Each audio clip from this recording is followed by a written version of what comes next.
পড়ার বিষয় পক্ষ থেকে বলছি, তোমরা যারা ক্লাস 12-এ পড়ো এবং তোমাদের যাদের ইতিহাস অর্থাৎ হিস্ট্রি আছে, তাদের জন্য আমরা পড়ার বিষয় পক্ষ থেকে একটি খুব গুরুত্বপূর্ণ নোটস নিয়ে এসেছি। এই প্রশ্নটা দ্বিতীয় অধ্যায়ে আছে এবং তোমরা জানো যে উচ্চ মাধ্যমিক ইতিহাসে দুটো বিভাগ আছে, ক বিভাগ এবং খ বিভাগ। ক বিভাগে 4টে চ্যাপ্টার আছে, প্রত্যেকটা চ্যাপ্টার থেকে একটি প্রশ্ন আসবে, মিনিমাম 2টো কোশ্চেন লিখতে হবে, 3টেও লিখতে পারো। তা এই প্রশ্নগুলো যদি পড়ো তোমরা অবশ্যই কিন্তু কমনভাবে। ইতিপূর্বে আমরা পড়ার বিষয় পক্ষ থেকে আমরা ইতিহাসের সাজেশান দিয়ে দিয়েছি ক বিভাগে, তোমরা একটু ডেসক্রিপশান বক্সে দেখে নিও এবং তোমাদের যদি কোনো সমস্যা হয় বা বুঝতে অসুবিধা হয় তাহলে অবশ্যই আমাকে জানিও। আমি আমার 23-24 বছরের অভিজ্ঞতার পরিপ্রেক্ষিতে কিন্তু তা সমাধান করার চেষ্টা করব। তা চলো আজকে শুরু করি। এই প্রশ্নটা এইবারের উচ্চ মাধ্যমিকে খুবই গুরুত্বপূর্ণ। চিরস্থায়ী বন্দ্যোপাধ্যায়ের উদ্দেশ্যও আসতে পারে বা সত্যও আসতে পারে, আর ফলাফল বা অর্থনৈতিক ফলাফলও আসতে পারে। অর্থাৎ যাই হোক, আমরা উদ্দেশ্য, শর্ত এবং ফলাফল আলোচনা করব।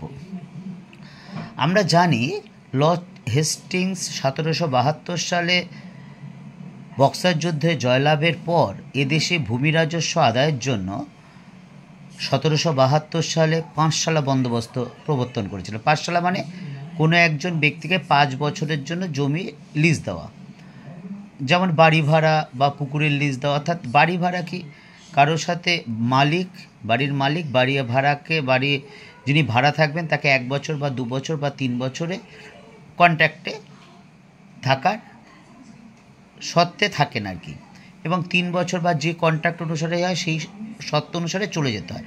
ঠিক তেমনই পাঁচশালা বন্দোবস্ত হচ্ছে কোনো একজন জমিদারের 5 বছরের যাতে কন্ট্রাক্ট, ওই 5 বছর শেষ হয়ে গেলে কিন্তু জমিদারকে চলে যেতে হবে। অন্তঃপর আমরা দেখি 1772 সালে যে পাঁচশালা হয়েছিল, তারপর 1777 সালে 1 শালা, এবং তারপর আবার 10 শালা হয়েছিল 1789 সালে, এবং 1793 সালে ইংল্যান্ডের পরিচালক সভা অনুমোদন দিলে লর্ড কর্নওয়ালিস এই 10 শালা বন্দোবস্তকে 1793 সালে 22শে মার্চ বাংলা, বিহার এবং উড়িষ্যার এক বিস্তীর্ণ অঞ্চলে চিরস্থায়ী বন্দোবস্ত প্রবর্তন করেন এবং পরবর্তীকালে বারাণসী, উত্তর পশ্চিম প্রদেশ, মাদ্রাজ প্রেসিডেন্সি সহ কোনো অঞ্চলে চিরস্থায়ী বন্দোবস্ত চালু হয়।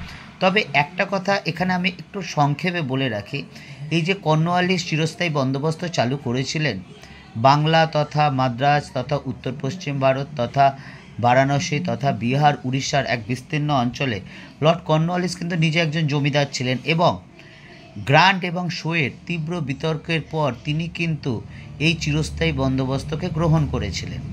কারণ এই চিরস্থায়ী বন্দোবস্ত নিয়ে ব্রিটিশদের মহলেও কিন্তু তীব্র বিতর্ক ছিল। তা যাই হোক, এই যে চিরস্থায়ী বন্দোবস্ত প্রবর্তন করলেন লর্ড কর্নওয়ালিস, এই প্রবর্তনের উদ্দেশ্য কী ছিল? প্রথম পয়েন্ট দেখো, সমর্থক গোষ্ঠীর উদ্ভব। অর্থাৎ যারা চিরস্থায়ীভাবে জমি বন্দোবস্ত নেবে সেই সকল ব্যক্তি বা জমিদার ব্রিটিশদের অনুগত শ্রেণী হবে। অর্থাৎ ব্রিটিশ ইস্ট ইন্ডিয়া কোম্পানি প্রশাসক যা বলবে তারাই তা শুনবে, অর্থাৎ ব্রিটিশদের একটা অনুগত সম্প্রদায়ের সৃষ্টি হবে। দ্বিতীয় যে পয়েন্টটা দেখো, সুনিশ্চিত আয়। তাহলে বছরের একটা নির্দিষ্ট দিনে বন্দোবস্ত দেওয়ার ফলে আমি আমার জমিদারদের কাছ থেকে 1 বছরে কত টাকা রাজস্ব পাবো বা ট্যাক্স পাবো সেটা কিন্তু আমি প্রথম থেকেই জানতে পারি। অর্থাৎ সঠিক আয় সম্পর্কে একটা স্পষ্ট ধারণা থাকে। এর ফলে যে অনিশ্চয়তা থাকে, আয়ের যে অনিশ্চয়তা থাকে, তার ফলে কিন্তু সেটা দূর হয়। তৃতীয় পয়েন্ট দেখো, বাজেট তৈরির সুবিধা। আমার কাছে যদি একটা টাকার নির্দিষ্ট পরিমাণ থাকে, আমি যদি জানি আগে থেকে এই পরিমাণ টাকা আমার কাছে আছে, তাহলে আমার কিন্তু বাজেট তৈরি করতে সুবিধা হয়। অর্থাৎ কোন খাতে কি ব্যয় করব না ব্যয় করব এই করাটা অনেক সোজা। চতুর্থত, লর্ড কর্নওয়ালিস মনে করেছিলেন, নিজে একজন যেহেতু জমিদার ছিলেন, লর্ড কর্নওয়ালিস ভেবেছিলেন যদি জমিতে স্থায়ীভাবে অধিকার বা সত্ত্ব পায় তাহলে সে আগ্রহী হবে কৃষক এবং কৃষির উন্নতির জন্য, অর্থাৎ চাষবাসের উন্নতির জন্য বা গ্রামের যাতায়াত যোগাযোগ ব্যবস্থার উন্নতির জন্য বা কৃষির উন্নতির জন্য সচেষ্ট হবে। অর্থাৎ আমরা দেখলাম এই 4টে পয়েন্ট লর্ড কর্নওয়ালিস কী উদ্দেশ্যে এই চিরস্থায়ী বন্দোবস্ত প্রবর্তন করেছিলেন। এইবার এই চিরস্থায়ী বন্দোবস্ত যে প্রবর্তন করলেন লর্ড কর্নওয়ালিস 1793 সালের 22শে মার্চ, সেই উদ্দেশ্য কী ছিল? এক হচ্ছে জমিদাররা বাংলা বছরের শেষের দিনে সূর্যাস্তের আগে রাজস্ব মিটিয়ে দিতে হবে। যদি রাজস্ব মিটিয়ে না দেয় তাহলে সেই জমিদারি বাজেয়াপ্ত করবে, আর যদি মিটিয়ে দেয় তাহলে তা বংশানুক্রমে জমিদারি ভোগ করবে। দ্বিতীয় পয়েন্ট দেখো, জমিদাররা ইচ্ছা মতো তাদের যে জমি দান বা বিক্রি বা বন্ধ করতে পারবে না। নির্ধারিত জমি যে ভূমি রাজস্ব ধার্য হয় তার 90% সরকার পাবে এবং 10% পাবে জমিদার। তারপরে পয়েন্টটা দেখো, সূর্যাস্ত আইনের মধ্যে অর্থাৎ বাংলা বছরের শেষ দিন, অর্থাৎ আমরা বাংলা বছরের শেষ দিন মানে চৈত্র মাসের শেষ তারিখে সূর্য অস্ত যাওয়ার আগে জমিদাররা যে প্রাপ্য রাজস্ব কোম্পানিকে মিটিয়ে দিতে বাধ্য থাকবে। আর যদি মিটিয়ে দিলে তো ঠিক আছে, ভোগ করবে পরের বারও, কিন্তু যদি না মিটিয়ে দেয় তাহলে কিন্তু সেই জমিদারি বাজেয়াপ্ত করে নেবে ব্রিটিশ ইস্ট ইন্ডিয়া কোম্পানি। পরের পয়েন্টটা দেখো, যদি খরা, বন্যা, মহামারী যাই হোক না কেন, অর্থাৎ যে কোনো কারণেই হোক না কেন, যদি কোনো কারণে ফসল উৎপাদন না হয় তাহলে কিন্তু কোনো রাজস্ব মুকুব হবে না। তাহলে এই ছিল মোটামুটি 6টা পয়েন্ট এ সত্য। এবার আমরা চিরস্থায়ী বন্দোবস্তের যে ফলাফল, সেই ফলাফল নিয়ে আলোচনা করব। এই কর্নওয়ালিস প্রবর্তিত চিরস্থায়ী বন্দোবস্ত ফলাফল ছিল দ্বিবিধ, অর্থাৎ দুদিক, একটা হচ্ছে সুফল, একটা কুফল। এই সুফল আলোচনা করতে গিয়ে অধ্যাপক মার্শম্যান বলেছিলেন, এটা হচ্ছে একটা দৃঢ়, সাহসিকতাপূর্ণ ও বিচক্ষণ পদক্ষেপ। অর্থাৎ অধ্যাপক মার্শম্যান কিন্তু এই কর্নওয়ালিসের এই চিরস্থায়ী বন্দোবস্তকে দু হাত তুলে সমর্থন করেছেন এবং এই ব্যবস্থার যে সুফলগুলো বা ভালো দিকগুলো তিনি উপলব্ধি করেছিলেন, তিনি তা সুন্দরভাবে, তিনি বা এর সমর্থক ঐতিহাসিকগণ সুন্দরভাবে তুলে ধরেছেন। প্রথম পয়েন্টটাকে সুনির্দিষ্ট হয়। তাহলে চিরস্থায়ী বন্দোবস্তে একটা সৎ উদ্দেশ্যই ছিল। দেখো, চিরস্থায়ী বন্দোবস্তে সরকার একটা নির্দিষ্ট রাজস্বের বিনিময়ে জমি সত্ত্ব দিত, ফলে আয় একটা সুনির্দিষ্ট করা সম্ভব হয়। পরের পয়েন্টে দেখো, কৃষির উন্নতি। জমিদার যদি বুঝতে পারে এই জমিদারিটা তার, যদি সে ব্রিটিশদের শর্ত অনুসারে রাজস্ব দিতে পারে, অর্থাৎ এর জন্য তিনি জমির উন্নতির জন্য, কৃষির উন্নতির জন্য, গ্রামের রাস্তাঘাটের উন্নতির জন্য চেষ্টা করবে, ফলে কৃষি উৎপাদন বাড়বে, অর্থাৎ সার্বিকভাবে কৃষির উন্নতি হবে।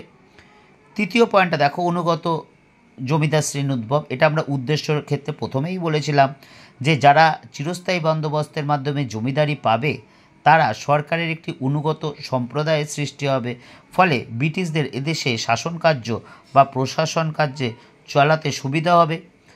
তারপরে পয়েন্টটা দেখো, চতুর্থ পয়েন্ট, কৃষকদের উৎখাতের সম্ভাবনা হ্রাস পায়। কৃষকরা ইজারাদারদের শোষণ ও জমিদারদের যে ঘন ঘন উৎখাতের আশঙ্কা থাকে তা মুক্তি পায়, কারণ পাঁচশালা বা একশালা বন্দোবস্তের ফলে জমি তাড়াতাড়ি হস্তান্তরিত হতো, ফলে কৃষকদের জমি থেকে উৎখাতের সম্ভাবনা কিন্তু বেশি ছিল। কিন্তু চিরস্থায়ী বন্দোবস্তের ফলে জমিদাররা যেহেতু স্থায়ীভাবে জমির ইজারাদার পায় বা অধিকার পায় বা শর্ত পায়, তার ফলে কিন্তু এই কৃষকদের জমি থেকে উৎখাতের আশঙ্কা বা সম্ভাবনা অনেকাংশে হ্রাস পায়। এবার দেখো, এই চিরস্থায়ী বন্দোবস্তের যে কুফলগুলো আছে সেই কুফলগুলো আমরা আলোচনা করব। প্রথমে হচ্ছে সরকারের ক্ষতি। তাহলে সরকার তো একটা জমি দেখে বছরের প্রথমে রাজস্ব নির্ধারণ করলো, কিন্তু যে সকল জমি পতিত জমি, সেই সকল জমিতে জমিদাররা যদি চাষ করে এবং আগের তুলনায় বেশি ফসল ফলায়, তাহলে সেইখান থেকে, সেই রাজস্ব থেকে বা সেই জমি থেকে কিন্তু সরকারের ক্ষতি হয়। দ্বিতীয় পয়েন্ট, যে কৃষকদের উচ্ছেদ। এতে জমির উপর কৃষকদের কোনো অধিকার ছিল না, অর্থাৎ চিরস্থায়ী বন্দোবস্তে জমির সাথে কৃষকদের সম্পর্ক ছিল না, চুক্তি হয়েছিল জমিদারদের সাথে এবং জমির মালিক ছিলেন জমিদাররা, ফলে জমিদাররা কিন্তু ইচ্ছা মতো কৃষকদের কিন্তু জমি থেকে উৎখাত করতে পারত। তৃতীয় যে পয়েন্টটা দেখো, নতুন জমিদার শ্রেণীর উদ্ভব। এই চিরস্থায়ী বন্দোবস্তে যে রাজস্ব নির্ধারণ করা হয়েছিল, সেই রাজস্বটা বেশি ছিল। 2 নম্বর কী ছিল, যে আমরা বলেছিলাম সত্যের ক্ষেত্রে খরা, বন্যা, মহামারী অর্থাৎ যে কোনো কারণেই যদি ফসল উৎপাদন না হয় তাহলে কিন্তু কোনো রাজস্বের পরিবর্তন করা হতো না, অর্থাৎ রাজস্ব যা ধার্য হতো কৃষকদের তাই দিতে হতো। কিন্তু আমরা জানি বাংলা তথা ভারতবর্ষের কৃষি প্রকৃতির উপর নির্ভরশীল, এর ফলে প্রাকৃতিক বিপর্যয় মাঝে মাঝেই দেখা দিত। ফলে অনেক সময় কৃষকরা কিন্তু রাজস্ব দিতে না পারলে যারা বংশানুক্রমিক জমিদার তারা কিন্তু কৃষকদের উপর সেই রকম অত্যাচার করতে পারেনি। ফলে এই রাজস্ব দিতে না পারার ফলে ব্রিটিশ ইস্ট ইন্ডিয়া কোম্পানি সূর্যাস্ত আইন অনুসারে কিন্তু সেই সকল জমিদারদের জমিদারি কেনে বাংলার বেনিয়ান অর্থাৎ যারা ব্যবসায়ী বা শ্রফ তাদের হাতে কিন্তু এই চিরস্থায়ী জমিদারি দিয়েছিল। এবং এই জমিদাররা অনেকাংশে শহরে, তাদের সাথে গ্রামের কোনো সম্পর্কই ছিল না, অর্থাৎ শহরে বসবাস করত, ব্যবসা বাণিজ্য করত, অনেক পয়সা ছিল। কারণ সেই সময় একটা ব্যাপার ছিল, জমিদার যদি থাকে তাহলে সামাজিক মর্যাদা বৃদ্ধি পাবে। এর ফলে এই সকল শহরের পুঁজিপতি সম্প্রদায় তাদের সামাজিক মানমর্যাদা বা সম্মান বৃদ্ধির জন্য তারা কিন্তু গ্রামে জমিদারি ক্রয় করেছিল। এবং এই জমিদারি কিন্তু চালিয়েছিল হচ্ছে নায়েবরা, এবং নায়েবরা নিজেদের লাভের জন্য তারা কিন্তু আরও প্রজাদের উপর অত্যাচার করেছিল। এরপরে দেখো, চিরস্থায়ী বন্দোবস্তের দ্বারা জমির মালিকানা না পাওয়ার ফলে চাষিরা জমির উন্নতি, কারণ জমিতে তো জমিদারের মালিকানা, কৃষকদের তো কৃষক তাহলে মন থেকে চেষ্টা করেনি, অর্থাৎ আমার জমি হলে আমি চেষ্টা করব, যেহেতু কৃষক জমি চাষ করছে, এটা করলে ভালো হয়, ওটা করলে ভালো হয়, সেইটা কৃষক বেশি ভালো বুঝবে। কিন্তু কৃষকের মালিকানা স্থাপিত না হওয়ার ফলে তা জমির উন্নতি কিন্তু ব্যাহত হয়। কাজেই তাহলে আমরা দেখতে পাচ্ছি উপরোক্ত আলোচনার পরিপ্রেক্ষিতে বলা যায় যে চিরস্থায়ী বন্দোবস্তের প্রবর্তনের ফলে আমাদের যে জমিদারদের অত্যাচারে সাধারণ মানুষ অর্থাৎ খেটে খাওয়া কৃষকদের জীবনে দুর্দশা নেমে আসে, এবং প্রজাদের স্বার্থ রক্ষার জন্য কিন্তু অবশেষে অনেক পরে হলো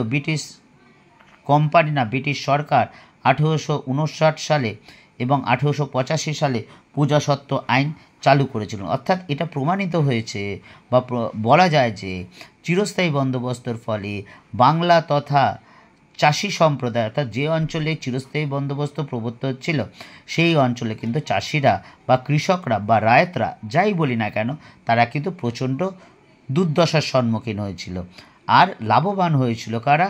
যারা শহরে নতুন জমিদার শ্রেণী, তারা অত্যাচারের মাধ্যমে, আর ব্রিটিশ ইস্ট ইন্ডিয়া কোম্পানি তথা সরকার। কাজেই আমরা এই নোটটা শেষ করলাম। এই নোটটা খুবই সুন্দর নোট এবং সোজা নোট। দেখো, চিরস্থায়ী বন্দোবস্ত প্রথমে কে চালু করলো এটা বলতে হবে, কবে চালু করলো। উদ্দেশ্য যদি চায়, দেখো 4টে উদ্দেশ্য আছে, একদম বাঁদিকে দেখো, সমর্থক গোষ্ঠীর উদ্ভব সুনিশ্চিতায়, তোমরা পয়েন্টগুলো মনে রাখবে। তারপর শর্ত আছে, বাংলা বছরের শেষের দিনে সূর্যাস্তের আগে রাজস্ব মিটিয়ে দিতে হবে, 90% জমিদার এবং 90% কোম্পানি এবং 10% জমিদার পাবে। এই শর্তগুলো আছে। তারপর সুফল আছে, দেখো কুফল আছে, তোমরা কিন্তু পয়েন্টগুলো মনে রাখবে। আর একটা জিনিস পড়ার বিষয় পক্ষ থেকে আমরা বারবার তোমাদের বলছি যে তোমরা কিন্তু নোটটা চোখ কান বুঝে মুখস্থ করবে না, আগে নোটটা আত্মস্থ করবে, কারণ সব নোটই ভালো। যে কোনো সহায়িকা বই, যে কোনো পাঠ্য বই, যে কোনো স্যার ম্যাডামের নোট, ইউটিউবে অনেক নোট আছে, প্রত্যেকটা নোটই কিন্তু খুবই ভালো, এটা বিষয়ে কোনো সন্দেহ নেই। কিন্তু তোমাকে যেই নোটটাই পড়ো না কেন বা মুখস্থ করো না কেন, সেটা আগে আত্মস্থ করতে হয়। আত্মস্থ না করলে কিন্তু কখনোই মুখস্থ করে সেটা কিন্তু দীর্ঘস্থায়ী মেমোরিতে রাখতে পারবে না এবং পরীক্ষার খাতায় লিখতে পারবে না। এবং শুধু আত্মস্থ নয়, মুখস্থ নয়, পরবর্তীকালে বেশ কয়েকবার যদি লিখে প্র্যাকটিস না করো তাহলে কিন্তু নোটটা হাতে আসবে না, এবং যতই পড়ো না কেন পরীক্ষার সময় কিন্তু তোমার ভুলে যাওয়ার সম্ভাবনা একটা থেকেই থাকে। ভালো রেজাল্ট করতে গেলে অবশ্যই পরিশ্রম করতে হয়, কারণ পরিশ্রম ছাড়া কিন্তু কোনো কিছু ভালো সম্ভব নয়। বিল গেটসের সেই বক্তব্য, অনেক মেধাবীদের তিনি ব্যর্থ হতে দেখেছেন কিন্তু কোনো পরিশ্রমীকে কিন্তু ব্যর্থ হতে দেখেননি। অর্থাৎ তুমি পড়াশোনা করো, পরিশ্রম করো, তাহলেই দেখবে তোমার রেজাল্ট খুবই ভালো হবে। পড়ার বিষয় পক্ষ থেকে আমরা ইতিহাসে সাজেশান দিয়ে দিয়েছি, সেই সাজেশান অনুসারেই আমরা নোট দিচ্ছি। এছাড়া পল সায়েন্স, ফিলোসফি বা এডুকেশনের আমরা নোট দিয়েছি, সাজেশান দিয়েছি, অবজেক্টিভের প্রশ্ন উত্তর দিয়েছি। তোমাদের দরকার হলে ডেসক্রিপশন বক্সে দেখে নিও এবং জানিও যে কেমন লাগলো, বা যদি উপকৃত হও বা কোনো রকম সাহায্য হয় তাহলে অবশ্যই চ্যানেলটি লাইক করো এবং সাবস্ক্রাইব করো এবং বন্ধুদের দেখতে বলো। অগ্রিম শুভেচ্ছা রইল 2025 সালে 3রা মার্চ যে উচ্চ মাধ্যমিক পরীক্ষা দিতে চলেছ তার জন্য অগ্রিম শুভেচ্ছা রইল পড়ার বিষয়ের পক্ষ থেকে।